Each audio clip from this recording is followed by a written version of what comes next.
Two people, both educated, both employed. One works in tech, the other in a corporate role.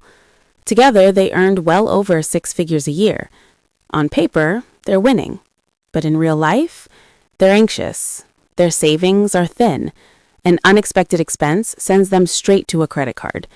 Vacations feel stressful instead of relaxing. And despite working non-stop, financial peace feels completely out of reach. If you've ever looked at your household income and thought, why does this still feel so tight? You're not bad with money. You're likely stuck in a system most people never notice. Today, I want to explain why many dual-income households feel more fragile than families did decades ago, even though they earn more. The promise that sounded logical. For years, we've been told a simple story. 2 incomes are better than 1. It sounds obvious. If 1 income can support a family, then 2 should create comfort, savings, and security. But that promise didn't deliver. Instead, something unexpected happened, and it reshaped the middle class. What changed and why it matters? Go back a few generations. Most households relied on 1 primary income. The second adult often stayed home, managing the household. That second income wasn't gone, it was unused. It acted like a safety net. If the main earner lost a job or got sick, the other adult could step into the workforce. That flexibility created resilience. Fast forward to today, in most families, both incomes are already in use. There is no backup, no cushion, no margin. The safety net became the baseline. Costs quietly ate the second income. As dual incomes became normal, prices adjusted upward.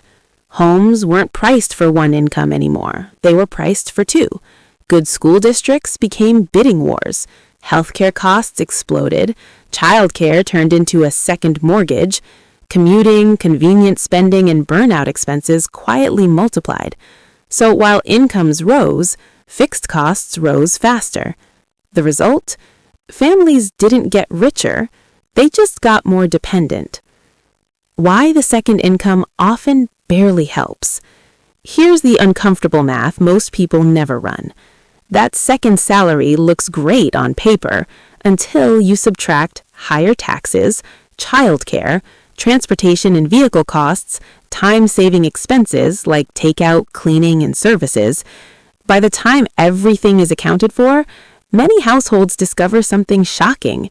The second income contributes very little, sometimes almost nothing, to actual financial progress, yet it requires full-time effort, stress, and sacrifice. The real trap. The biggest problem isn't income, it's commitment. Families buy homes, cars, and lifestyles that require 2 incomes to survive. That means if 1 job disappears, everything is at risk. There's no flexibility, no room to breathe, no way to slow down.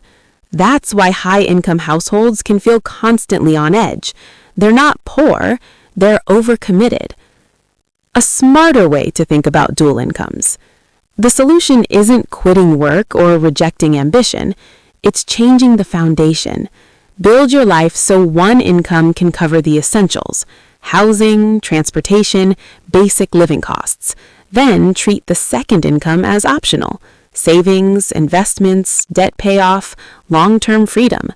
This creates something modern households desperately lack: options. Why this changes everything. When expenses don't depend on both incomes, job loss isn't a disaster. Health issues don't collapse the household. Career changes become possible. Stress drops dramatically. Over time, invested money starts working for you. That's when real security appears. Not from earning more, but from needing less. Final thought. We didn't lose financial security because we became lazy or irresponsible. We lost it because we traded flexibility for appearances. True wealth isn't a big paycheck. It's the ability to absorb shocks without panic. It's choice. If this changed how you think about money, consider subscribing for more conversations like this, the kind that challenge the stories we've all been sold. Please subscribe our channel to get more videos. Thank you for watching.